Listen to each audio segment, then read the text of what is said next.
Perihal yang ini Bang, postingan secara aturan hukum anak di bawah umur jika ingin bepergian ke luar negeri ke salah satu orang wajib mendapatkan persetujuan.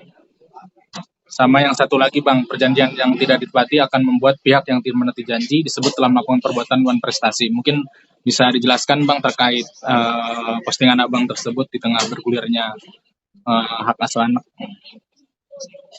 Ya, postingan itu kan sebenarnya kan standar aja kan, standar dalam arti kata sesuatu yang kita ingin membagi satu edukasi ya.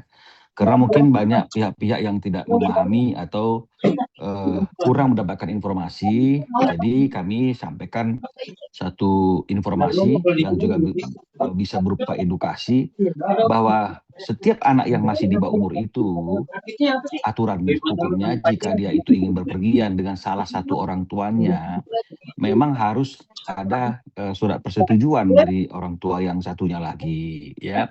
Bahkan kalau kita lihat lebih dalam lagi, ketika orang tua itu sudah berpisah atau sudah bercerai, maka harus dilampirkan putusan pengadilan yang memang memberikan hak asuh anak kepada orang tua asuh yang membawa anaknya tanpa persetujuan dari orang tua yang satunya lagi. Nah, kalau memang misalnya di dalam putusan tidak diatur tentang hak asuh anak, tapi tentang hak asuh anak itu didasarkan pada suatu kesepakatan atau perjanjian seperti yang terjadi dalam kasus yang sekarang ini sedang kita tangani di Akta 39 misalnya seperti itu, maka dia tetap harus masih diperlukan tanda tangan persetujuan dari ayahnya ya, orang tua yang satu lagi tersebut gitu ya, dan juga harus dilampirkan beberapa dokumen termasuk KTP asli dari ayahnya. Nah, jadi ini kan merupakan satu edukasi bagi banyak orang, dan dari postingan Abang itu kan banyak juga orang-orang yang sudah memberikan respon, bahkan ada satu netizen yang kepo,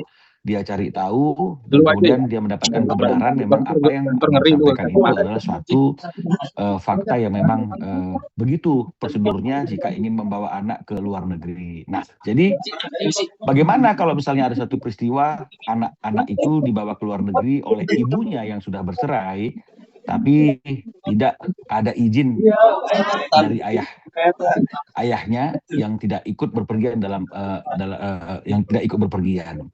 Nah, jadi kan kemungkinannya kan kalau memang tidak ada izin kan berarti ada manipulasi.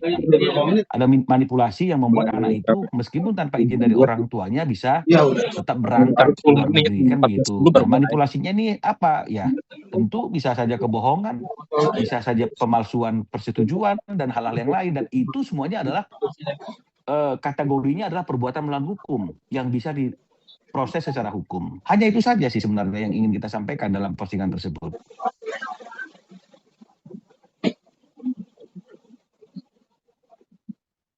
Kalau untuk sidang sendiri Bang, akan digelar kapan sih Bang untuk lanjutan di pengadilan negeri? Kalau sidangnya itu sesuai dengan panggilan dari pengadilan negeri itu, kalau nggak salah itu di tanggal 2 September ya. Sidangnya di 2 September, agendanya tentu adalah pembacaan recording in progress. Pembacaan gugatan dan juga penyampaian bahwa hasil mediasinya adalah gagal. Nah, jadi itu kalau bicara masalah sidang. Kalau memang ini masalah yang saya posting tentang perjanjian, memang basicnya seperti itu. Segala sesuatu yang dilandaskan kepada perjanjian, apapun bentuk perjanjiannya, itu kan adalah ranahnya perdata, ya. Ranahnya perdata, dan sebenarnya tidak bisa sesuatu yang memang dia itu domain hukum perdata seperti perjanjian pendekatannya secara pidana, kecuali memang diketemukan ada unsur-unsur pidana yang sangat kental melekat di dalam situasi dan kondisi perjanjian tersebut. Ya, jadi seperti misalnya kalau misalnya penipuan itu kan tentu unsur-unsurnya kan adalah dengan bujuk rayu, ya, dengan bujuk rayu, nama palsu, keadaan palsu. Inilah salah satu unsur-unsur yang diatur dalam pasal-pasal penipuan. Nah, jadi kalau misalnya kemudian perjanjian perjanjiannya itu tidak ada unsur bujuk rayunya, tidak ada nama palsunya, karena orang-orang yang bertransaksi atau orang yang membuat perikatan itu sama-sama saling kenal, ya, nggak ada keadaan palsunya. Jadi sebenarnya unsur penipuannya kan itu udah hilang sama sekali, ya. Jadi artinya sangat tipis sekali unsur penipuannya. Nah, kalau juga misalnya kemudian dianggap penggelapan itu kan unsurnya kan adalah menguasai suatu barang dengan cara melawan hukum. Nah, kalau misalnya kemudian barang itu atau uang itu diberikan sebagai satu pinjaman misalnya, diberikan sebagai satu investasi, berarti kan uang yang ada dalam kekuasaan seseorang itu kan bukan dengan cara melawan hukum, karena diberikan dengan secara sukarela.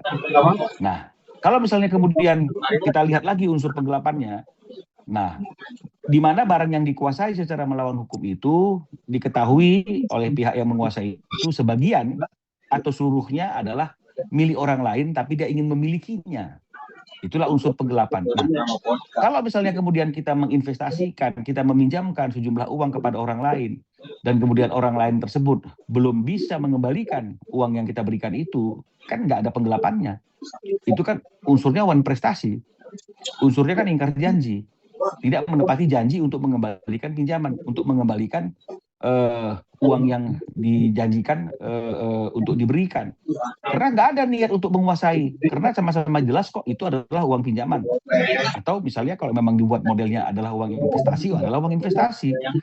Jadi kalau memang misalnya kemudian ketika orang tersebut ingin uangnya dikembalikan, pinjamannya dikembalikan, investasinya dikembalikan, dan orang itu mengatakan saya belum ada kemampuan, di mana penggelapannya? Karena penggelapan itu ada unsur ingin memiliki sebagian atau seluruhnya barang yang dia ketahui milik orang lain yang berada dalam kekuasaannya, bukan karena perbuatan melawan hukum. Jadi sebenarnya itu yang kami sampaikan, bahwa secara normatif gelap itu unsur-unsurnya seperti itu, sehingga akhirnya menurut kami tidaklah otomatis suatu perjanjian itu, apalagi investasi atau hutang piutang atau apapun namanya, itu langsung bisa dilihat dari perspektif pidana, ya, kecuali patut diduga ada hal-hal yang memang dipaksakan ke arah sana, kan begitu ya.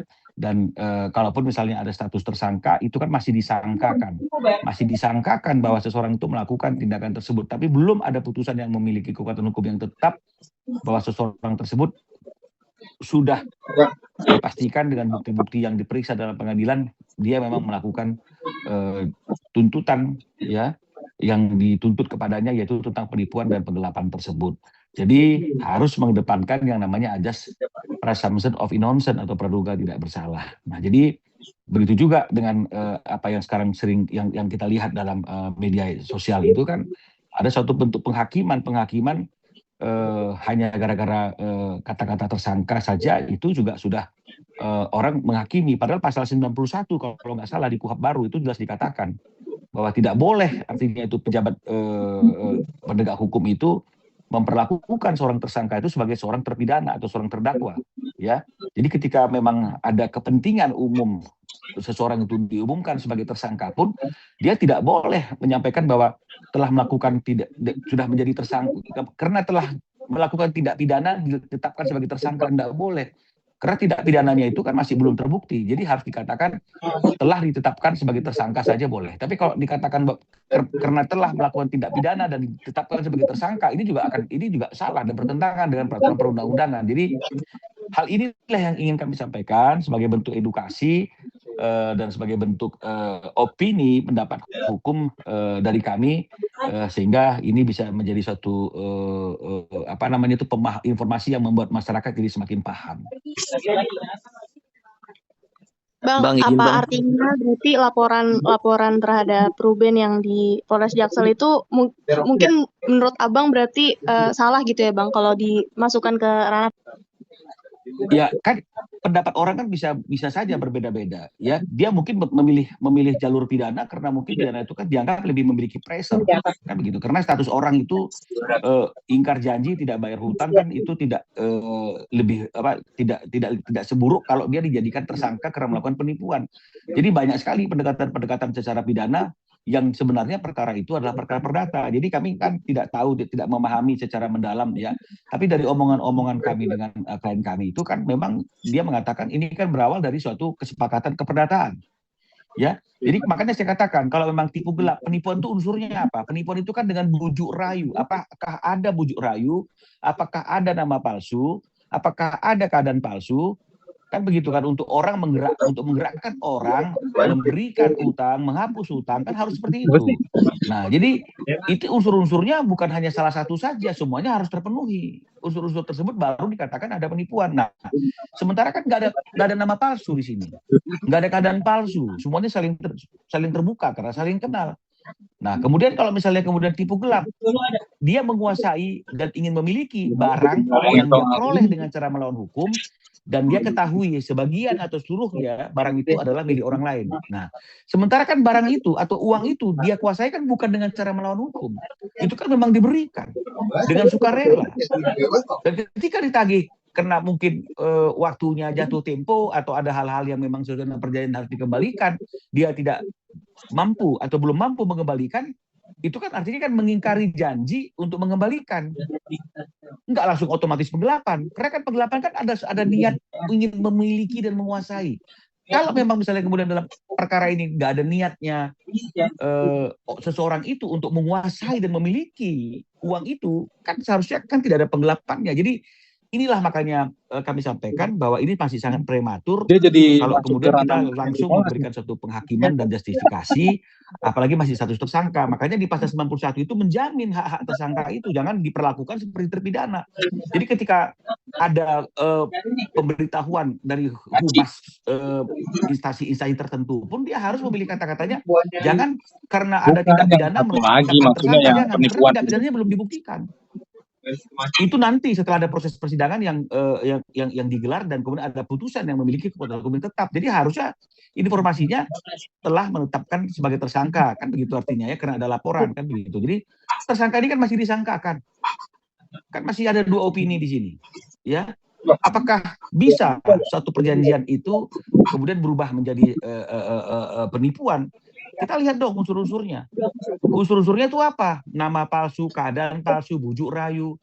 Kalau misalnya dalam proses orang itu menyerahkan sejumlah uang itu tidak ada nama palsu, karena orang itu namanya jelas Sianu, misalnya seperti itu. Identitasnya jelas, keadaannya juga jelas, kan nggak ada yang palsu di sini gitu loh. Ya, nggak ada yang dimanipulasi di situ, semua keadaan terbuka gitu loh. Apalagi teman, pasti kan tahu keadaan temannya kan begitu. Nah, kemudian penggelapan kan berada dalam kekuasaannya suatu benda itu, uang itu misalnya, dan dia tahu itu bukan uang dia, tapi dia ingin miliki. Nah ini kan bukan karena dia ingin memiliki, karena dia belum bisa bayar. Itu namanya wan prestasi, ingkar janji, bukan penggelapan. Nah jadi semua orang kadang-kadang ngoceh-ngoceh, ngomong-ngomong, seolah-olah dia ngerti hukum, tapi sebenarnya perspektifnya tidaklah jujur menyampaikan hukum itu sesuai dengan bagaimana norma hukum itu disampaikan gitu loh. Jadi saya menyampaikan hal ini kan sebenarnya kan nggak ada kepentingan sama sekali ya secara langsung, karena kan seperti yang teman-teman ketahui dalam perkaranya Ruben Onsu kan saya tidaklah menjadi kuasa hukum dalam perkara itu, tapi ini adalah pendapat orang yang objektif, orang yang netral yang memang melihat hukum itu seperti ini. Ya bukan karena kita tidak suka langsung kita menghakimi seseorang itu dengan menyatakan seolah-olah dia sudah melakukan kesalahan. Oke Bang, baik, kalau memang Ruben itu mengakui belum mampu membayarkan utang-utang yang miliaran rupiah begitu Bang, kalau di ranah Abang ini kan gugatan hak asuh anak, nah bagaimana cara pihak Abang dan Ruben membuktikan bahwa Ruben itu layak mendapatkan hak asuh anak Bang? Selama layak itu kan tidak bicara mengenai masalah uang saja semata-mata. Layak itu kan tidak bicara mengenai masalah karena ada kewajiban hutang. Sekarang saya tanya misalnya, siapa sih orang yang nggak punya hutang? Masalah besar kecilnya itu pasti semua orang punya hutang. Apakah dengan kondisi yang seperti itu terus kemudian orang didiskualifikasi, tidak bisa menjadi seorang ayah lagi, tidak bisa mendapatkan hak asuh anak lagi? Entahlah, karena toh Ruben juga bisa kan masih menghidupi dirinya, masih menghidupi anak-anak karyawan-karyawannya sampai hari ini. Artinya masih bisa melakukan hal-hal yang bagaimana harus dilakukan. Ini kan bicara kan mengenai masalah lubang yang besar yang memang harus ditutupi segera. Tapi kalau misalnya biaya rutin kan ini kan tidak akan ada relevansinya kan, bukan berarti karena ada hutang terus di sini kemudian ada hambatan. Ini yang nggak boleh. Dan kalau ada orang yang mendalilkan seperti itu, dia harus membuktikan bahwa Ruben tidak mampu. Bukan kami yang membuktikan kami mampu, tapi orang itu yang harus membuktikan bahwa Ruben tidak mampu. Karena sampai hari ini, ya kalau kita lihat dari apa yang disampaikan oleh Ruben, dia masih ingin bertanggung jawab kan kepada uang sekolah anaknya. Dia ingin bertanggung jawab kan untuk kepentingan anak-anaknya, bahkan kemudian dia yang dihalang-halangi untuk tidak dapat informasi terkait dengan berapa besar uang sekolah anaknya yang sesungguhnya gitu loh. Jadi janganlah artinya itu kita selalu dengan mudah dan cepat mengkaitkan sesuatu itu seolah-olah bahwa alasan yang paling utama dan terutama dalam kondisi hak asuh anak itu adalah masalah uang. Ya. Karena selama ini toh hak asuh anak itu ada pada ibunya, uangnya dari siapa?